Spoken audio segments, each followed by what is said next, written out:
By powering a 110 volts motor to drive a 220 volts motor, you will not generate any voltage from the 220 volts motor.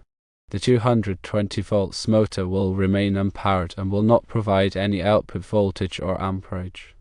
There are several problems and considerations to keep in mind. Firstly, motor efficiency and damage are critical. The 110 volts motor is designed to operate at a specific voltage and frequency. Driving it at a higher voltage, such as 220 volts, can severely damage the motor and reduce its efficiency. The 220 volts motor, on the other hand, will not receive sufficient power from the 110 volts motor and will likely fail to operate. Secondly, torque and speed reduction will occur. The 110 volts motor will not be able to produce the same torque as a 220 volts motor. This will result in reduced driving force and ultimately slower speeds for the 220 volt motor. Thirdly, heat generation is a concern. Driving the 110 volts motor at a higher voltage will cause excessive heat generation.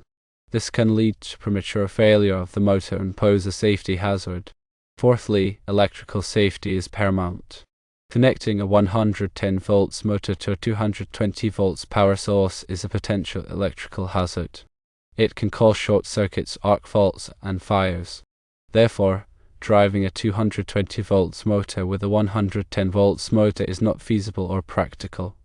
It will not generate any voltage, will damage the 110 volts motor, and will have significant limitations in terms of performance and safety. In more detail, let's consider the implications of such a setup. A motor is designed to operate within a specific voltage range. When you apply a voltage outside of this range, you risk damaging the motor. In the case of the 110 volts motor, applying 220 volts will likely cause the motor to overheat, potentially burning out the windings and rendering it useless. Even if the motor doesn't immediately fail, its lifespan will be significantly reduced. Now, regarding the 220 volts motor, it requires a certain voltage and current to operate correctly. If you attempt to drive it with a 110 volts motor, the 220 volts motor will simply not have enough power to turn. Even if it does turn, it will likely do so at a very slow speed and with very little torque. This means that it will be able to perform any useful work. You also mentioned that you understand you don't get something for nothing. This is a fundamental principle of physics known as the law of conservation of energy. You cannot create energy, you can only convert it from one form to another. In this scenario, you are hoping to use a 110 volts motor to somehow generate 220 volts. However, this is not possible. The 110 volts motor can only provide a certain amount of power, and that power cannot be magically increased to drive a 220 volts motor effectively. Instead of trying to use a 110 volts motor to drive a 220 volts motor, it would be more practical and efficient to use a step-up transformer. A transformer can convert 110 volts alternating current to 220 volts alternating current, allowing you to power the 220 volts motor safely and effectively.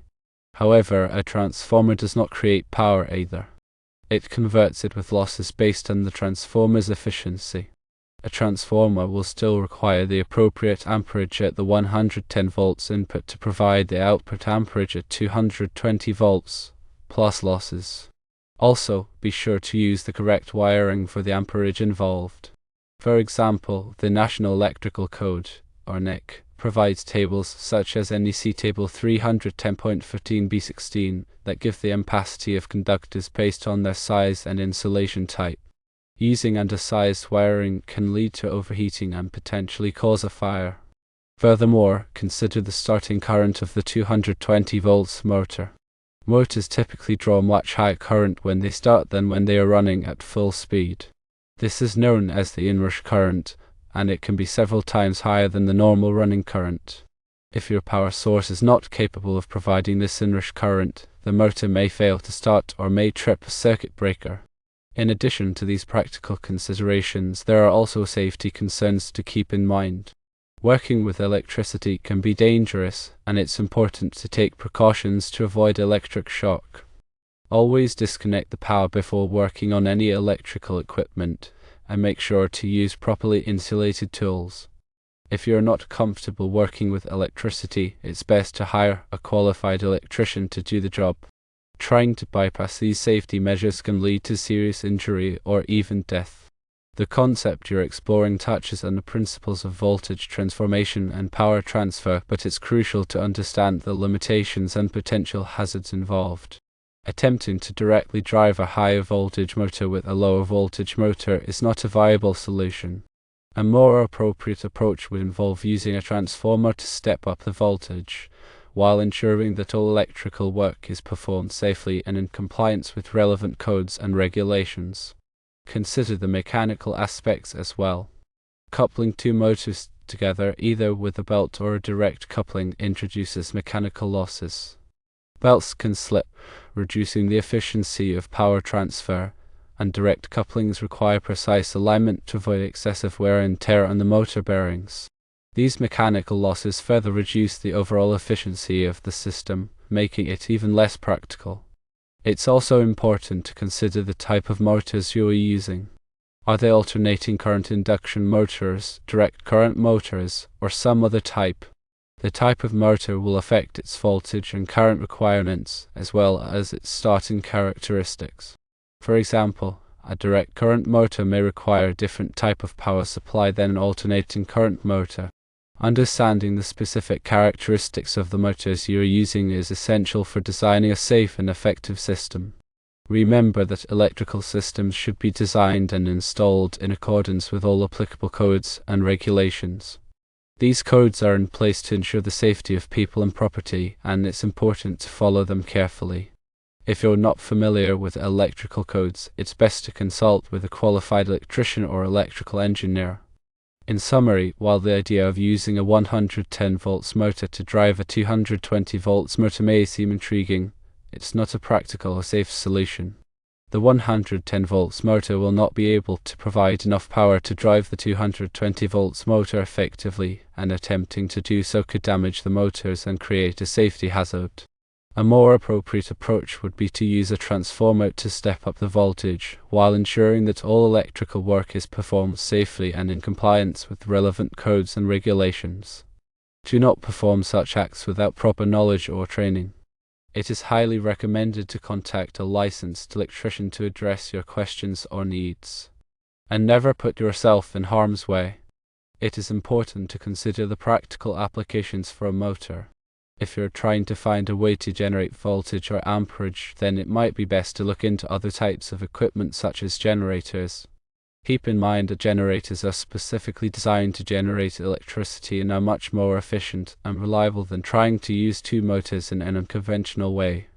Generators come in a variety of sizes and types, so you can choose one that meets your specific needs. They can be powered by a variety of sources, such as gasoline, diesel, or natural gas. Some generators can even be powered by renewable energy sources, such as solar or wind power. When selecting a generator, it's important to consider its power output, its efficiency, and its noise level. You should also consider its portability and its ease of use. A generator can be a valuable tool for providing power in a variety of situations, such as during a power outage or at a remote job site. However, it's important to use it safely and responsibly. Always follow the manufacturer's instructions and never operate a generator in an enclosed space, as this can lead to carbon monoxide poisoning. If you're considering using a generator to power sensitive electronic equipment, such as computers or televisions, it's important to choose a generator with a clean power output. Some generators can produce voltage fluctuations that can damage sensitive electronics. A generator with a clean power output will provide a more stable voltage, protecting your equipment from damage. Additionally, consider the impact of using electricity more efficiently by using devices and lights that use less electricity to perform the same tasks. Energy efficiency is key to reducing electrical costs. Therefore, it is important to understand that if a 110 volts motor is used to try to drive a 220 volts motor, you're not going to get the desired effect of a 220 volts output. It is not possible to do so, since it will not work this way.